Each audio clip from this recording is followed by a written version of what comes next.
The distress beacon screamed across 17 star systems before anyone bothered to investigate.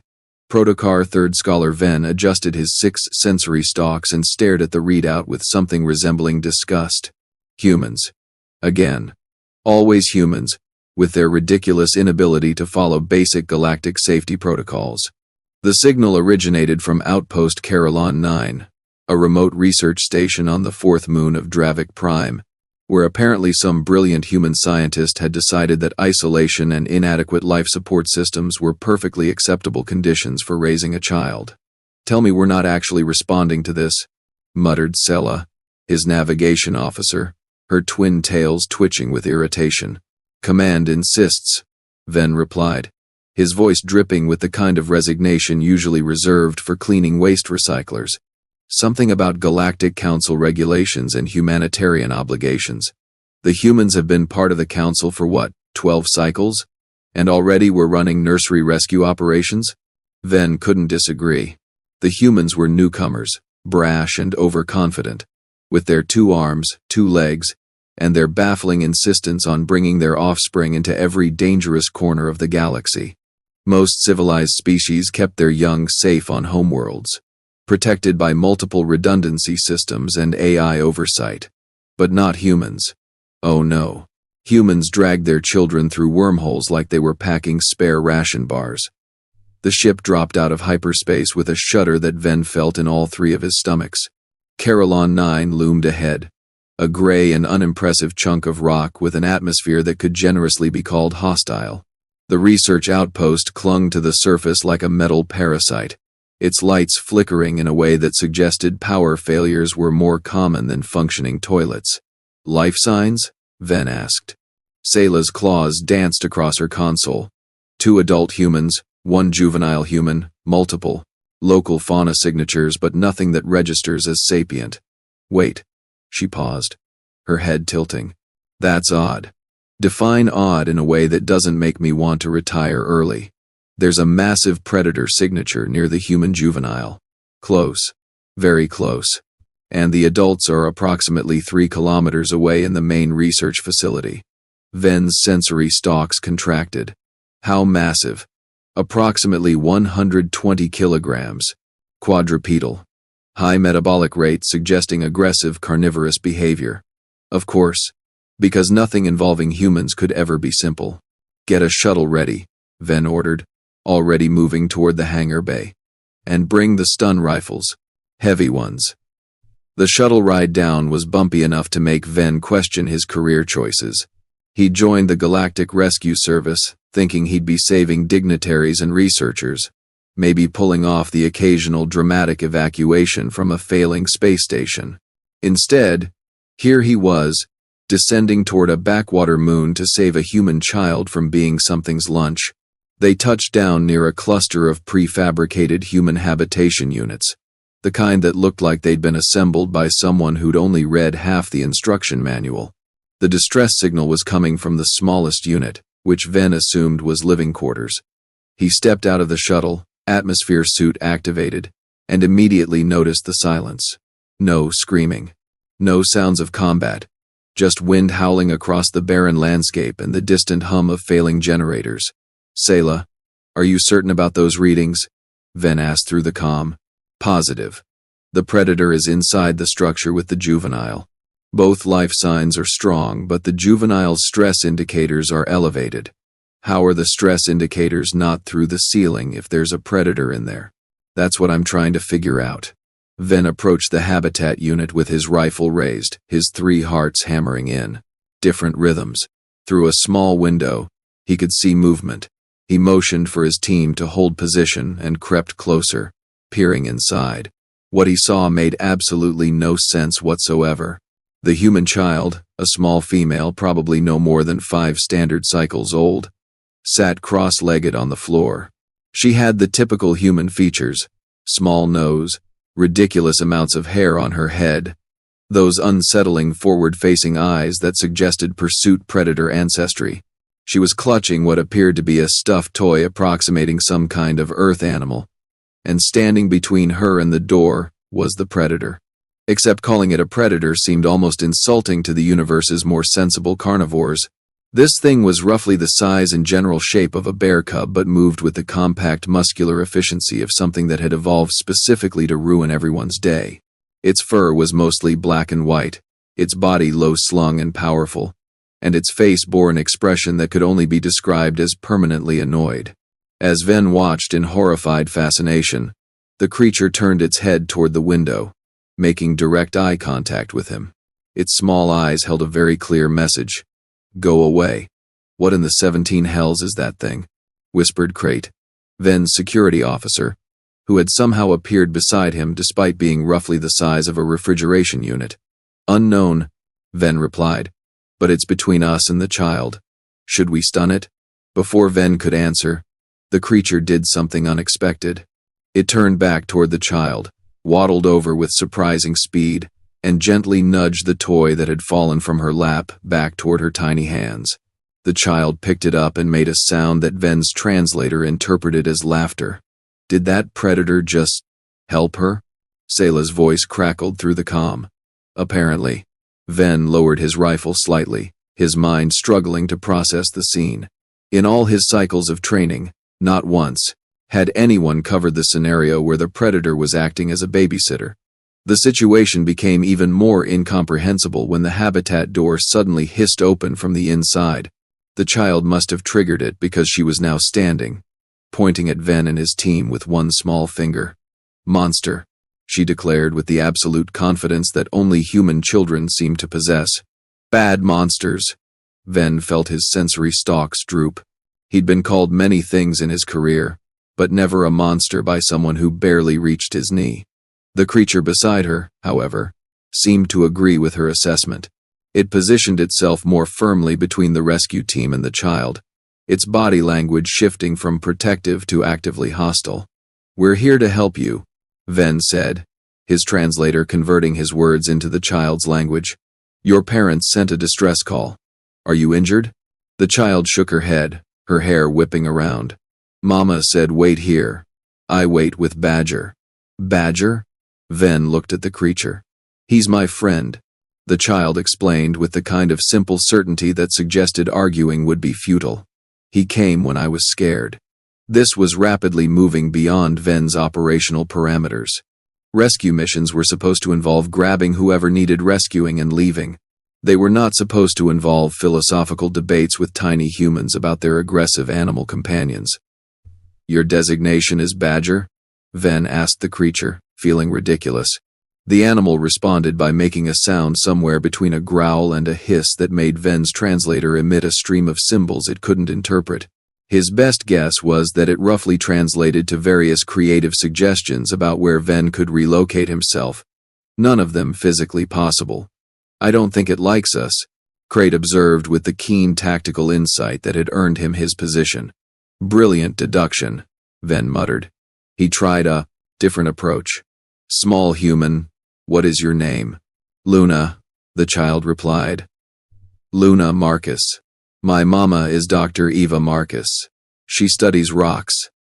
"Xenogeology," Venn's database helpfully supplied. The mother was a xenogeologist, which explained why they were on this forsaken moon but did nothing to explain the current situation. "Luna, we need to take you to your mother. It's not safe here." Mama said wait. "Yes, but I wait with Badger." The creature called Badger made another sound. This one, clearly supportive of Luna's position. Venn was beginning to understand why so many species found humans exhausting. It wasn't just their recklessness or their tendency to colonize planets with barely breathable atmospheres. It was their children, who apparently formed unshakable bonds with local predators and refused to listen to reason. "Sayla," Venn said into his comm, "what's the status of the adult humans?" "Still at the main facility, 3 kilometers northwest. The structure they're in has suffered catastrophic hull breaches. They're sealed in a safe room, but life support is failing. Estimate 6 hours before oxygen depletion becomes critical." 6 hours. Not a lot of time to debate with a child and her possibly rabid guardian. "Can we get a transport to their location?" "Negative. Terrain is too unstable. The seismic activity that damaged their facility is ongoing. We'd need to go on foot, and the path is through a canyon system that's currently experiencing rock slides every 20 minutes. Naturally. Because why would anything be easy? Venn looked back at Luna, who had now sat down again, and was arranging a collection of small rocks in front of her. Badger had settled beside her, watching Venn with eyes that suggested he was being weighed and found wanting. "Here's what we're going to do," Venn announced. "We'll take Luna to the ship where it's safe, then proceed to rescue her parents." Luna looked up. "Badger comes too." "Absolutely not. That thing is a wild beeper. Predator. He's my friend." "Luna, be reasonable."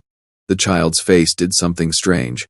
Her eyes began to leak fluid, and her lower lip trembled. Venn had read about this phenomenon in human biology reports. Crying. A juvenile distress signal designed to manipulate adult emotions. It shouldn't work on him. He was a trained professional, a third scholar with commendations, immune to such obvious manipulation tactics. "Fine," he heard himself say. "The predator can come." His team stared at him. Venn stared at himself. Had he really just agreed to transport a dangerous animal onto his ship because a small human made water come out of her face? But Luna was smiling now, the tears forgotten, and Badger seemed marginally less aggressive. Marginally. "We walk to the shuttle," Venn instructed. "Slowly. Luna, you stay between me and Crate. The animal Badger can follow, but if it shows any aggression, we will stun it. He won't hurt you unless you're mean," Luna said with absolute certainty. "Comforting," Venn replied, in a tone that suggested it was anything but.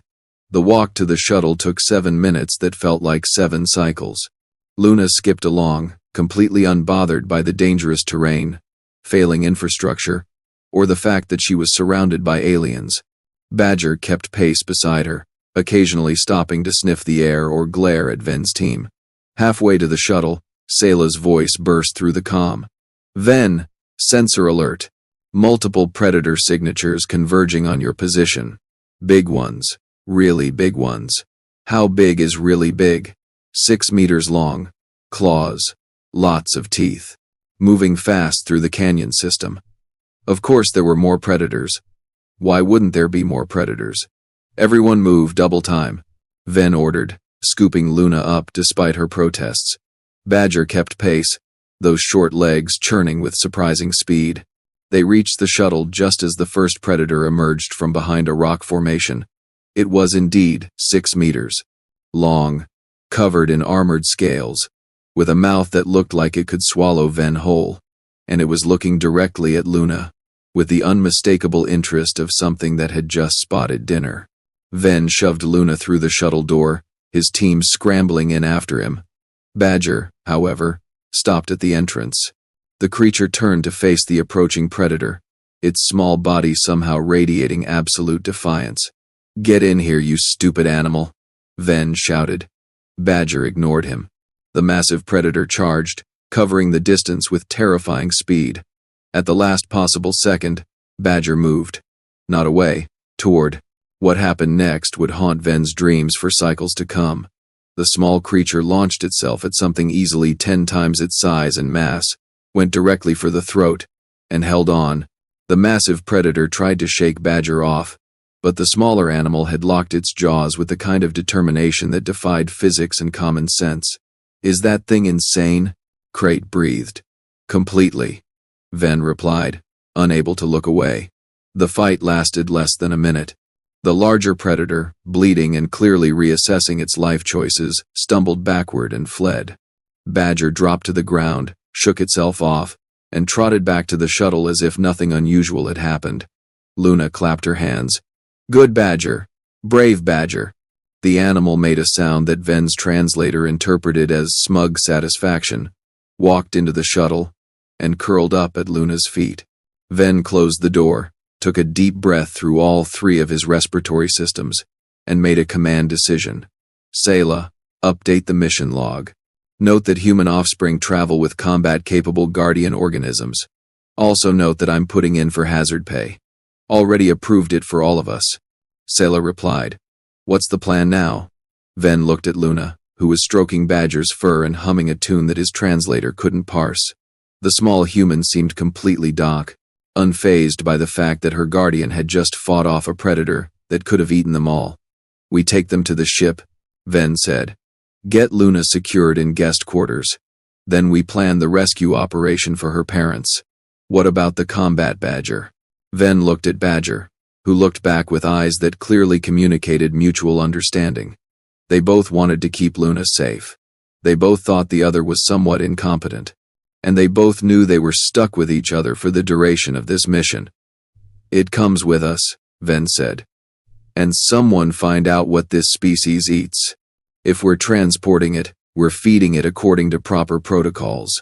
I'll check the Earth fauna database," Sela offered. As the shuttle lifted off, Venn strapped himself into his seat and watched Luna through the observation window. The child had fallen asleep, her head resting against Badger's side. The animal remained alert, watching the terrain below, still protective even as they left the surface. Humans, Venn reflected, were absolutely ridiculous. They brought their children to dangerous moons, let them befriend local predators, and somehow expected the universe to accommodate their insanity. And the worst part? The universe did accommodate them. Or at least, it accommodated their terrifyingly persistent animal companions. They docked with the main ship without incident. Luna woke up as they transferred to the guest quarters, rubbing her eyes and asking questions about everything she saw. Why was the ship purple? What did Venn eat? How many stomachs did Sela have? Could Badger have snacks? "He likes honey," Luna explained. "That's why I call him Badger. Mama read me a story about honey badgers from Earth. They're very fierce, and they don't give up." Venn consulted his database. Honey badger, Mellivora capensis, native to Earth, noted for aggressive behavior, remarkable fearlessness, resistance to venom, ability to fight off predators many times its size.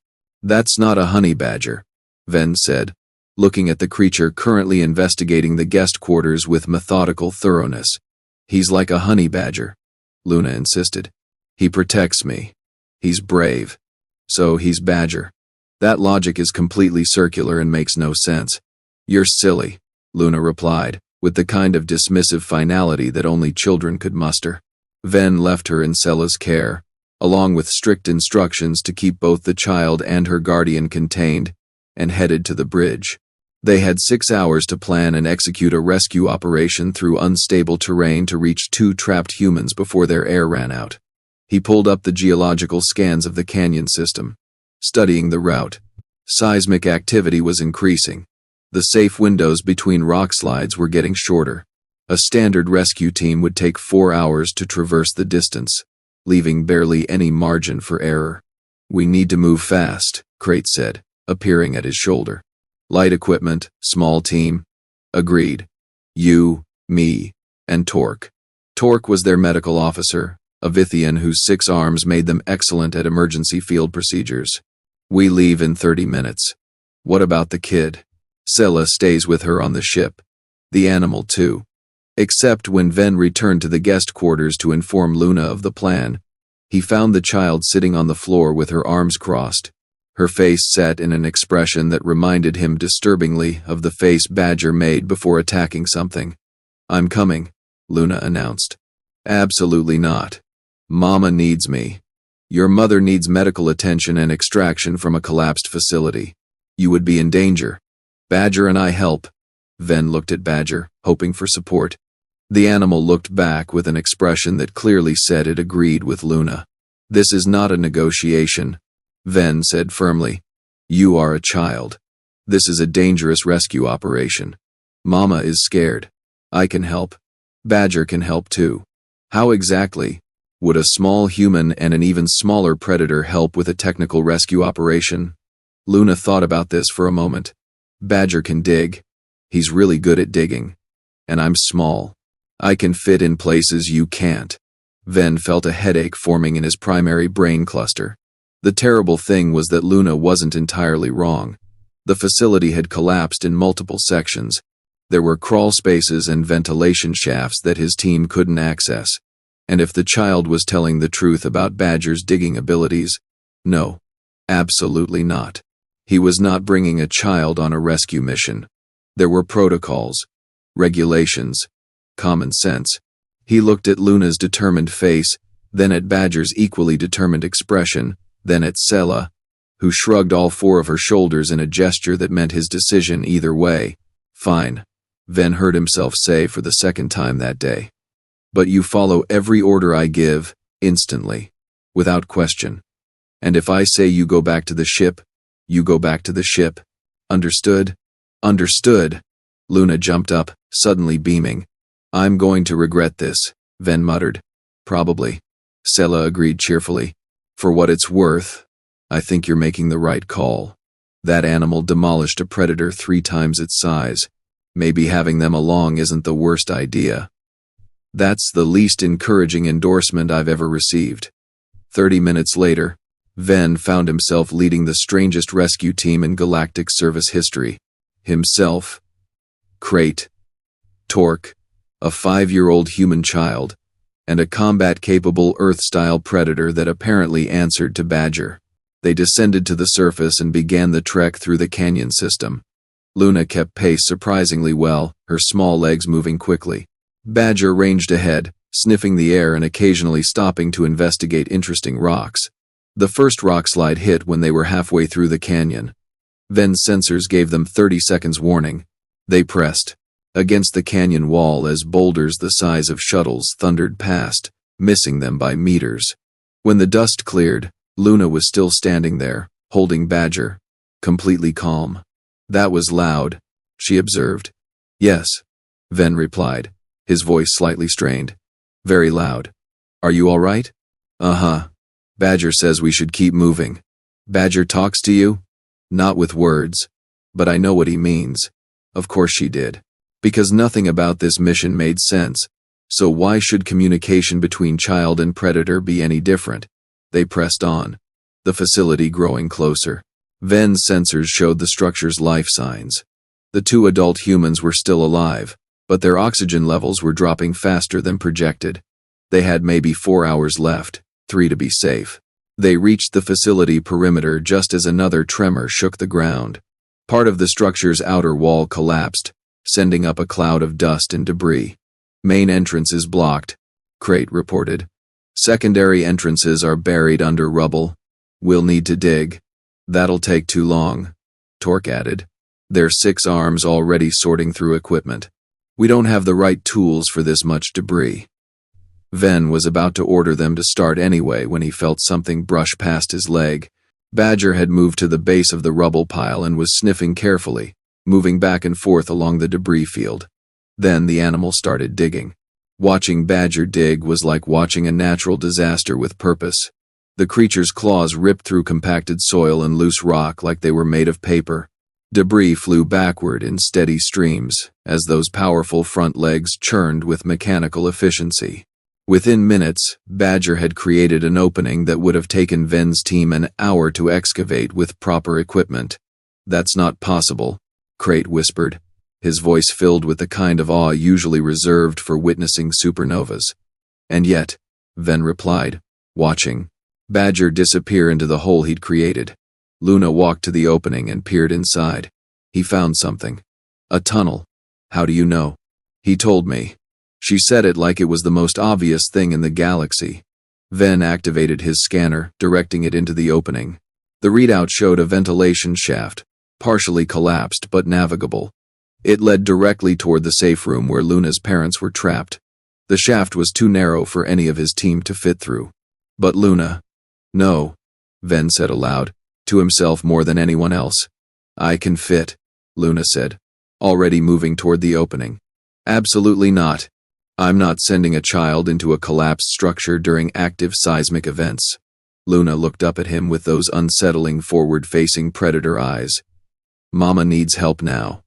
I'm small. Badger will protect me. You can't fit. This is the fast way. Every regulation Venn had ever memorized screamed at him to refuse. But those same regulations also said the primary objective was saving lives. And if they spent hours digging through the main entrance while those oxygen levels dropped, I'm going to lose my commission over this, Venn muttered. He knelt down to Luna's level. You go in, You follow Badger, and you come right back out if anything seems dangerous. You do not attempt to move debris. You do not touch any structural elements. You find your parents, you tell them we're coming, and you return immediately. Understood? Luna nodded solemnly. I promise. Torque, give her a communicator. Smallest one we have. The medical officer produced a device roughly the size of Luna's palm and attached it to her shirt. Can you hear me, small human? Yes. Luna's voice came through crystal clear. This is cool. It's called technology, Venn said dryly. We use it instead of psychically bonding with local fauna. Luna giggled and crawled into the opening. Badger's face appeared briefly, looked at Venn with an expression that clearly communicated he'd better not mess this up, and disappeared again. Venn activated his scanner, tracking their progress through the structure. 2 heat signatures moving steadily through the ventilation system, navigating turns and avoiding weakened sections with surprising efficiency. She's actually doing it. Sella's voice crackled through the comm from the ship. The kid is crawling through a collapsed building with a wild animal. Don't remind me, Venn replied. I'm already composing my resignation letter in my head. 5 minutes passed. 10. 15. Venn's sensory stalks twitched with anxiety. The seismic monitors showed another tremor building. They had maybe 20 minutes before the next major shake. Then Luna's voice burst through the communicator, high-pitched and excited. I found them. Mama, Papa, the aliens are here to rescue you. Venn heard another voice, female, shaky with relief and confusion. Luna? Baby, how did you get here? Where are you? In the vents. With Badger. He dug a tunnel. She's in the vents with what now? A male voice this time, presumably the father. Her combat-capable guardian organism. Venn said into the comm, deciding that was the most accurate description. Dr. Marcus, this is Protocar 3rd Scholar Venn, of the Galactic Rescue Service. Your daughter is physically unharmed and has successfully navigated to your position. We're preparing to extract you through multiple entry points. There was a long pause. Then Dr. Ava Marcus said, in a voice that suggested she was questioning every life choice that had led to this moment, my 5-year-old daughter is in a collapsed building with an alien rescue team and some kind of animal. That's an accurate summary, yes. And she's safe? She has been so far, despite my best efforts to prevent exactly this situation. Another pause. That sounds like Luna. Mama, the wall is broken here. Luna's voice came through. There's a big crack, I can see you. Venn's scanner confirmed it. The safe room's outer wall had a fissure approximately 30 centimeters wide. Far too small for an adult human, but a child. Luna, I need you to listen very carefully, Venn said. Can you see any structural supports near that crack? There's metal beams. They look bendy. Bendy. A technical term if ever he'd heard one. Do not touch them. Do not put weight on them. Can you see your parents clearly? Yes. Mama looks tired. Papa has a cut on his head. Tell them to move away from the crack. We're going to widen it from our side. But I need everyone clear of potential debris. Mama, Papa, move back. The alien says so. Venn heard the male voice, clearer now through the crack. The alien is probably right. Come on, Eva. Crate, Venn ordered. Use the plasma cutter on the exterior wall. 2 meters left of the main safe room door. Make a 1-meter circular opening. Torque, prepare emergency medical supplies. We don't know what condition they're in. On it, Crate rumbled, his massive form already moving to position. The plasma cutter screamed to life, a brilliant blue line of energy that sliced through reinforced metal like it was tissue paper. Crate worked with practiced precision, creating a perfect circle. When he finished, the section fell inward with a metallic clang. Venn peered through the opening. The safe room was small, maybe 3 meters square, with failing emergency lighting casting everything in sickly yellow. 2 adult humans huddled in the far corner. The female, Eva, matched her personnel file. Mid-30s, dark hair pulled back, wearing a dust-covered research suit. The male, presumably her partner, was taller, with a makeshift bandage wrapped around his forehead, and climbing through the crack in the wall, dirty but grinning, was Luna. Badger squeezed through after her, shook himself off, and immediately positioned himself between the child and the new opening where Venn stood. "Everyone all right in there?" Venn called. Eva Marcus stumbled forward, sweeping Luna into her arms. "Baby, you scared me so much. Don't ever do that again." "But I helped. Badger and I helped save you." "You did," Eva admitted, her voice cracking. "You absolutely did." She looked up at Venn. "Thank you for coming. I'm Dr. Eva Marcus. This is my husband, James." "Research partner," James corrected, touching his bandaged head gingerly. "We're not married. Honestly, after today, I'm questioning the entire partnership." "You're questioning it?" Eva shot back. "You're the one who said this moon was perfectly safe." "I said it was geologically stable. How was I supposed to know the core composition was?" "Perhaps we could continue this discussion on my ship," Venn interrupted, "where there's oxygen and medical facilities." The building groaned. Dust rained from the ceiling. Venn's seismic sensors screamed warnings. "We need to move. Now." Getting 2 injured humans, 1 child, and 1 aggressively protective animal through a partially collapsed facility, while tremors increased in frequency, was not covered in any training manual. Venn made a mental note to write a very detailed after-action report, assuming he survived to file it. They made it back through the ventilation route Badger had discovered, with Eva carrying Luna and James limping along behind with Torque's assistance. Badger led the way, somehow navigating the darkness with perfect confidence. They emerged from the facility just as the largest tremor yet hit. The entire structure collapsed behind them, folding in on itself like paper being crumpled. If they'd been 30 seconds slower, Venn didn't let himself finish that thought. "Everyone to the shuttle. Move!" They ran across the unstable terrain, rock slides triggering all around them. A boulder the size of a transport vehicle crashed down directly in their path. Badger, without hesitation, found an alternate route through a narrow gap between rock formations. They squeezed through, Eva scraping her shoulder, James swearing in several languages that Venn's translator wisely chose not to interpret. The shuttle loomed ahead. Safety. Oxygen. The end of this nightmare mission. They were 20 meters away when Venn's scanner blared an alert. Multiple predator signatures. Not just 1 or 2. A dozen.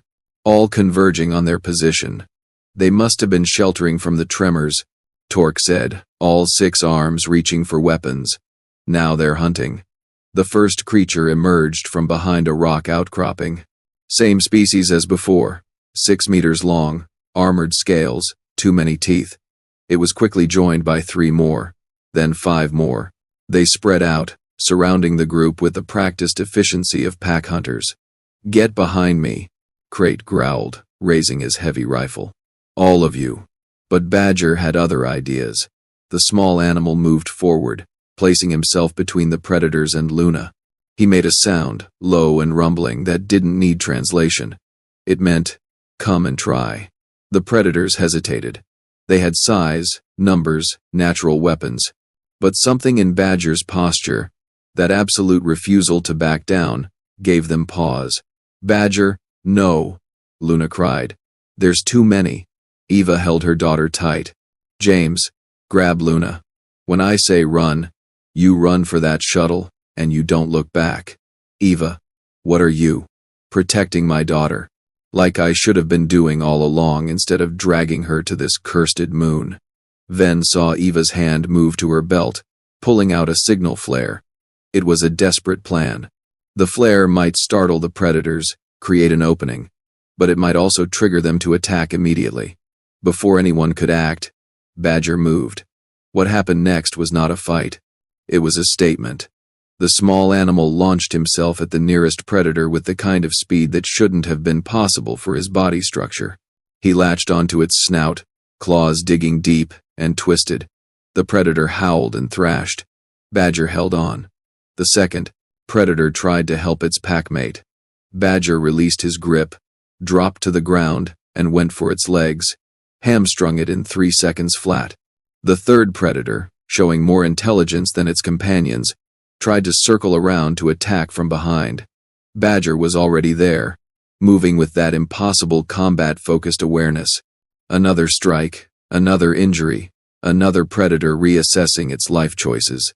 Is that thing real? James whispered. Unfortunately, Venn replied. The pack was breaking. Badger had injured 3 of their number in under a minute, and the rest were backing away, their hunting instinct warring with their survival instinct. Survival won. They retreated, dragging their wounded companions, disappearing into the rocky landscape. Badger stood in the center of where the pack had been, breathing hard, blood on his claws that wasn't his own. Then he turned, walked calmly back to Luna, and sat down at her feet. Luna broke free from her mother's arms and threw herself at Badger, hugging the dusty, blood-stained animal. Good Badger. Best Badger. The animal made a sound that Venn's translator rendered as contentment. Okay, James said slowly. I have so many questions. Later, Eva said. Shuttle. Now. Before something else tries to kill us. They made it to the shuttle without further incident, though Venn kept his rifle ready the entire time. Once everyone was aboard, and the door sealed, he allowed himself approximately 3 seconds of relief before remembering they still had to get back to the ship and file reports that would probably get him investigated by no fewer than 7 different oversight committees. The flight back was quiet. Luna had fallen asleep in her mother's lap, one hand resting on Badger's fur. The animal watched everyone with wary eyes, still protective, even in safety. Eva looked at Venn. I owe you an apology. For what specifically? The unauthorized child on a research station? The distress call that nearly got my started? Team killed? Or the fact that your daughter has apparently domesticated a creature that can single-handedly destroy a pack of apex predators? All of the above?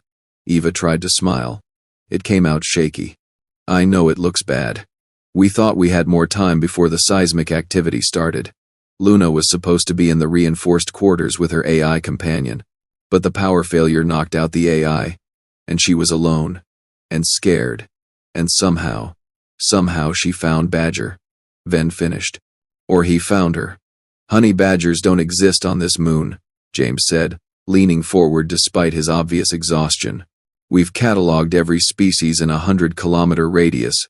Nothing even close to Earth fauna has ever been recorded here. Then where did it come from?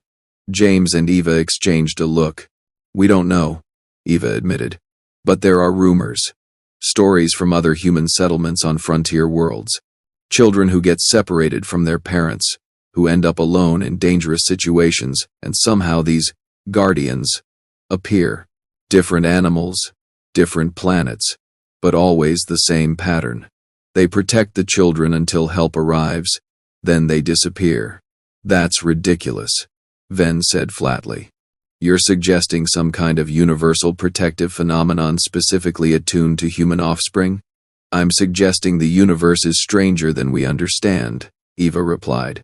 And that maybe, just maybe, Earth's evolution produced something that resonates across stellar boundaries.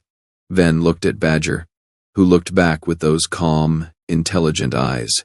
An animal that shouldn't exist, protecting a child on a moon far from Earth, fighting off predators with single-minded determination. The universe is definitely stranger than I understand, Venn agreed. And I'm filing a report that says exactly that. They docked with the main ship. Medical teams swarmed James and Eva, treating injuries and checking for concussion, dehydration, oxygen deprivation. Luna refused to leave Badger's side, so they ended up doing her checkup with the animal watching from 2 meters away. Healthy as can be, the medical tech reported. Whatever that creature is, it took good care of her. Venn stood on the bridge, looking at the view screen showing Carolon 9 falling away as they entered orbit. Mission accomplished. Everyone survived. No major protocol violations that couldn't be explained with the right paperwork and several strategic omissions. You did good, Sella said, appearing beside him. The kid's safe. The parents are safe. And we didn't lose anyone. We brought a wild animal onto a galactic rescue service vessel. A wild animal that saved our mission. Multiple times. I'd say that earns it passage. Venn's sensory stalks drooped. What are we going to do with it when we reach a station? We can't just release it. It's not native to any planet we'll be visiting. Maybe ask Luna? They found Luna in the observation lounge, pressed against the window, watching stars stream past. Badger sat beside her, equally fascinated by the view. Luna, Venn said gently. We need to discuss Badger's future. The child looked up. He's coming home with us. I'm not certain your parents will allow that. Mama already said yes. She says after today, she's not arguing with anyone who saved my life. Luna turned back to the window. Besides, Badger wants to stay with me. He told me so. Did he? Yes. She pointed at a bright star. Is that Earth? No. Earth is in a different sector. Many jumps away. Will we see it? Eventually, when we reach a station with passenger transfer services. Luna nodded, processing this. Venn? Yes. Thank you for coming to rescue us. And for letting Badger help. Venn felt something strange happening in his central nervous cluster. An emotion he couldn't quite identify. Warmth? Satisfaction? Possibly early signs of a stress-related medical condition? You're welcome, Luna Marcus. Though for the record, you did as much rescuing as we did. We made a good team. She held up her small hand. Friends? Venn had no idea what gesture this was supposed to represent. Luna, seeing his confusion, reached up and took one of his sensory stalks gently in her hand, shaking it. Friends? Venn heard himself agree. Badger made a sound that might have been approval. Later, after Luna had been collected by her exhausted parents and taken to proper guest quarters, Venn sat in his office completing the mission report. He stared at the blinking cursor on his datapad, trying to figure out how to explain the last 8 hours in a way that wouldn't result in mandatory psychological evaluation. There was a soft knock on his door. Enter, he called. Eva Marcus stepped in, looking cleaner but no less tired. Got a minute? For you? After today? I suppose I can spare one. She sat down across from him. I wanted to say thank you. Properly. Without being in mortal danger or covered in moon dust. You're welcome. Though I should mention that bringing Luna on the actual rescue operation violated approximately 17 regulations. But it worked. That's not a valid defense in a tribunal hearing. Eva smiled. No. But it's a valid defense in real life. You made the right call. All of them. You trusted your instincts. You trusted Luna. And you even trusted Badger, despite having every reason not to. I'm still not convinced I made the right calls. I'm convinced I made the calls that resulted in the best outcome, which is not the same thing. Spoken like a true academic. Eva leaned forward. Can I ask you something? Off the record? Given that nothing about today qualifies as on the record? Yes. Do you believe what James and I said? About the Guardians? Venn was quiet for a long moment. I believe what I saw. I saw an animal that shouldn't exist, protecting a child with single-minded determination. I saw that same animal make tactical decisions that suggested intelligence beyond what biology should permit, and I saw it disappear the moment its mission was accomplished, only to reappear when danger threatened again. He met Eva's eyes. Do I understand it? No. But I believe it happened. Eva nodded slowly. The galaxy's a big place, bigger than any of us understand. Maybe there's room in it for things that don't make sense on paper but make perfect sense when a child is in danger. That's a very unscientific statement from a xenogeologist. After today, I'm reconsidering my commitment to rigid scientific methodology. She stood. Get some rest. Third scholar. You've earned it. After she left, Venn returned to his report. He wrote it honestly, documenting everything exactly as it had happened. He included his observations about Badger, his decisions to allow Luna to participate in the rescue, and his conclusions about the mission outcome. At the end, he added a personal note. In my 15 cycles of service, I have never encountered a situation that challenged my understanding of probability, biology, and standard operational procedure quite so thoroughly. I cannot explain the phenomenon of the guardian creature designated Badger. I can only report that without its assistance, the mission would likely have failed with multiple casualties. I recommend that Galactic Rescue Service update its protocols to account for unusual guardian organisms that may appear in proximity to endangered juveniles, particularly human children. Further study is warranted." He filed the report and leaned back in his chair. His datapad chirped with an incoming message from command. Already? The report had been submitted 30 seconds ago. He opened the message. It read, "Third Scholar Venn, your report has been reviewed. While several aspects of your operation fell outside standard procedure, the outcome speaks for itself. All parties survived, objectives were met, and you demonstrated exceptional adaptability under pressure. You are commended for your service. Also, for future reference, please include more specific biological data on any combat-capable organisms you choose to transport. Command would like to know if there are more of these badger things available for recruitment." Venn made a sound that his translator would have interpreted as laughter if his species had such a thing.